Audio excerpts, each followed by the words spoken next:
सातारा जिल्ह्यातील दिवसभरातील top 10 news दिनांक 13 जून 2025 पावर्ड बाय जिल्हा सातारा संचलित जनसेवा सुविधा केंद्र सातारा।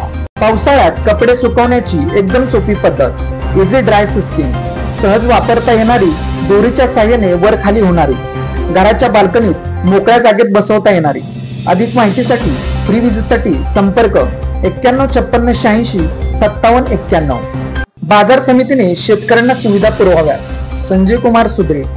बाजार समित्या शेतकऱ्यांच्या उन्नतीसाठी आहेत, त्यामुळे शेतकऱ्यांना केंद्रस्थानी ठेवून बाजार समित्यांनी सुविधा पुरवाव्यात असे आवाहन जिल्हा उपनिबंधक संजय कुमार सुद्रेक यांनी केले। जिल्ह्यातील 10 बाजार समित्यांचे सभापती, उपसभापती, संचालक आणि सचिवांसाठी सातारा येथे झालेल्या पणन विषयक कार्यशाळेचे उद्घाटन सुद्रेक यांच्या हस्ते झाले, त्यावेळी ते बोलत होते। नवीन शैक्षणिक वर्षासाठी बाजारपेठ सज्ज, शालेय साहित्याची रेलचेल, विविध दुकानांमध्ये खरेदीसाठी गर्दी। नवीन शैक्षणिक वर्ष लवकरच सुरू होणार आहे, त्यामुळे विद्यार्थी, शाळा यांची पूर्वतयारीची धावपळ सुरू झाली आहे। या पार्श्वभूमीवर बाजारपेठ सज्ज झाली असून शैक्षणिक साहित्याची रेलचेल आहे। सध्या गर्दी कमी असल्याने विद्यार्थी व पालकांमध्ये चोखंदळपणे खरेदी केली जात आहे। उन्हाळी सुट्टी संपत आली असून शैक्षणिक वर्षाचा प्रारंभ काही दिवसांवर आला आहे। साताऱ्यात गटारे तुंबल्याने पाणी रस्त्यावरून। साताऱ्यातील अनेक भागात दररोज कोठे ना कोठे गटारी तुंबण्याच्या घटना घडत असतात, त्यामुळे रस्त्यावरून घाण पाणी वाहत असते। याचा फटका नागरिकांना सहन करावा लागत आहे। आता तर पवई नाका परिसरातच गटारी तुंबल्याचे जाणवत आहे। साताऱ्यातील पवई नाका रयत शिक्षण संस्था परिसर हा महत्त्वाचा मानला जातो। विविध भागातून लोक साताऱ्यात येतात, तेव्हा या परिसरात ते भेट देत असतात, पण गटारी तुंबल्याने रस्त्यावरून पाणी वाहत असेल तर ते योग्य नाही, त्यामुळे गटारांची साफसफाई करणे आवश्यक आहे।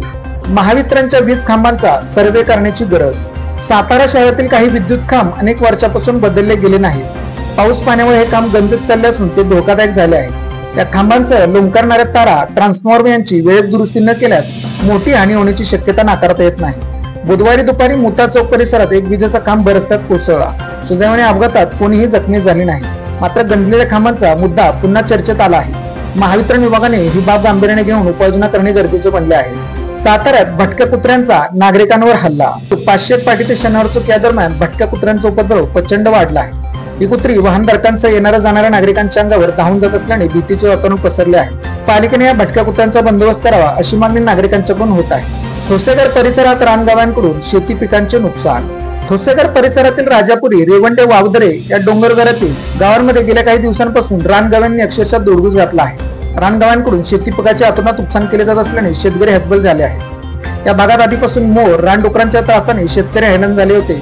आता गव्यांचा उपद्रव वाढल्याने शेतकरी मेटाकुटीला आले आहेत। यामुळे शेतकऱ्यांना आर्थिक फटका बसत आहे। वन विभागाने याबाबत ठोस उपाययोजना कराव्यात अशी मागणी शेतकऱ्यांच्याकडून होत आहे। कराड व मलकापूरमध्ये वाहतूक कोंडी। पुणे बंगळुरू राष्ट्रीय महामार्गावर 4 पदरीकरणाच्या कामांतर्गत नव्याने बांधल्या जाणाऱ्या 6 पदरी पुलाच्या कामामुळे मागील 3 ते 4 दिवसांपासून कराड व मलकापूरमध्ये मोठ्या प्रमाणात वाहतूक कोंडी होत आहे। कोल्हापूर नाका परिसरात पुलाला जोडणाऱ्या मार्गाचे काम सुरू करण्यात आले आहे, त्यामुळे या परिसरात वाहतूक कोंडी होत असून वाहनांच्या रांगावरून 1 ते 2 किलोमीटरपर्यंत लागलेला पाऊस मिळत आहे। प्रीती संगम बागेत सापडली पुन्हा घोणसची पिल्ले। बाग लोकांसाठी अद्यापही बंदच। कराड येथील कृष्णा कोयनेच्या प्रीती संगमावर असणाऱ्या बागेत घोणस सापाची पिल्ले सापडल्याने गेल्या 6 दिवसांपासून ही बाग नागरिक व पर्यटकांसाठी बंदच ठेवण्यात आली आहे। दरम्यान बुधवार रात्री बागेच्या पंताचा कोड बाजूला घोणस जातीच्या सापाची आणखी 2 पिल्ले सापडले आहेत, त्यामुळे ही बाग व परिसर सर्पमुक्त केव्हा होणार असा प्रश्न नागरिकांना पडला आहे। घाटमाता रहिमतपूर रस्त्यावर पवारवाडी घाटात छोटा हत्ती टेम्पो पलटी। ओम घाटमाता रहिमतपूर रस्त्यावर माल वाहतूक करणारा छोटा हत्ती टेम्पो पलटी झाल्याची घटना घडली असून या अपघातात सुदैवाने कोणतीही जीवितहानी झाली नाही। ही गाडी कुस्सेसावळी मार्गे विटा तासगावला निघाली होती। सातारा शहरातील नोकरी विषयक माहिती। सातारा शहरात मध्यवर्ती बस स्थानकापासून जवळ कपड्याच्या दुकानात महिला व पुरुष कामगारांची भरती। अधिक माहितीसाठी संपर्क व्हॉट्सअप 9156865791। अशाच बातम्यांसाठी जिल्हा सातारा या YouTube चॅनेलला सबस्क्राईब करा। व्हिडिओ आवडल्यास व्हिडिओ लाईक करा, व्हिडिओवर कमेंट करा आणि व्हिडिओ जास्तीत जास्त लोकांपर्यंत शेअर करा।